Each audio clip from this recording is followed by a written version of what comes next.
Assalamualaikum dan salam sejahtera. Okey, untuk hari ini kita akan masuk bab yang ke-12 yang bertajuk tenaga nuklear.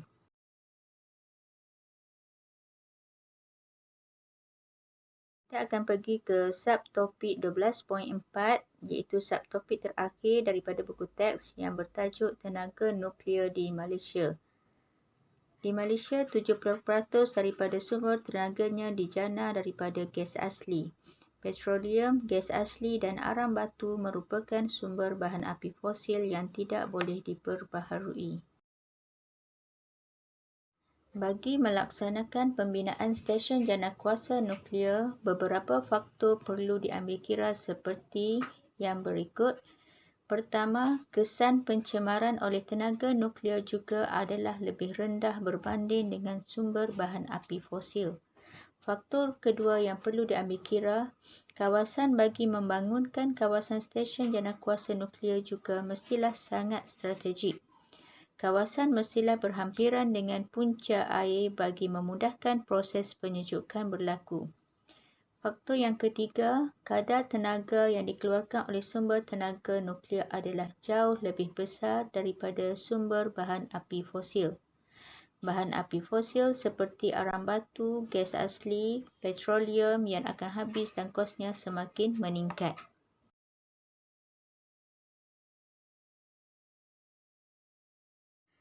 Di Malaysia terdapat satu agensi nuklear Malaysia yang dahulunya dikenali sebagai Institut Penyelidikan Teknologi Nuklear Malaysia atau nama singkatannya MIN yang terletak di Bangi, Selangor.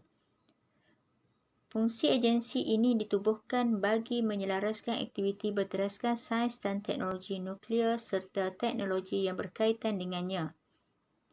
Aktiviti utama yang dijalankan di sini ialah penyelidikan dan pembangunan teknologi nuklear bagi pembangunan negara dengan kerjasama antarabangsa.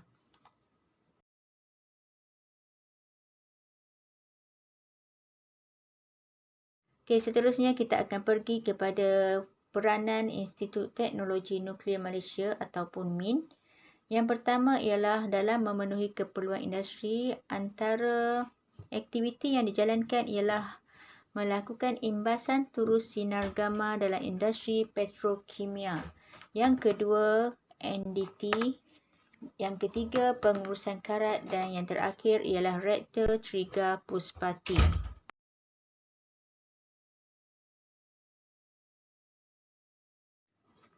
Seterusnya, peranan MIN yang kedua ialah mensejahterakan rakyat.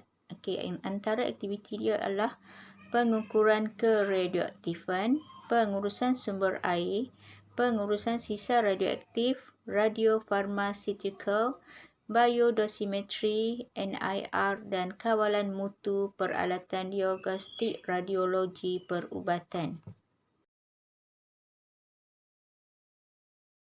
Seterusnya kita akan pergi kepada peranan MIN yang ketiga iaitu dalam keselamatan dan kelestarian makanan. Okay, antaranya adalah yang pertama, mutasi aruhan sinaran. Yang kedua, keselamatan dan kelestarian industri makanan menerusi teknologi penyinaran. Dan yang ketiga, teknik penyurih untuk kelestarian tanaman makanan.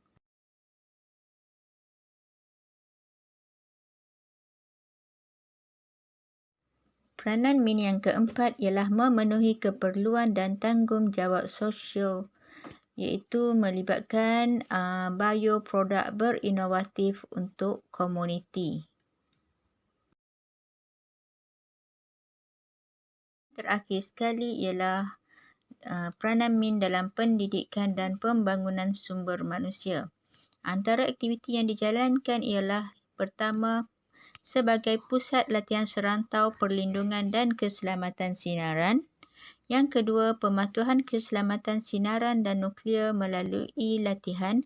Dan yang ketiga, penyebaran maklumat nuklear melalui pendidikan.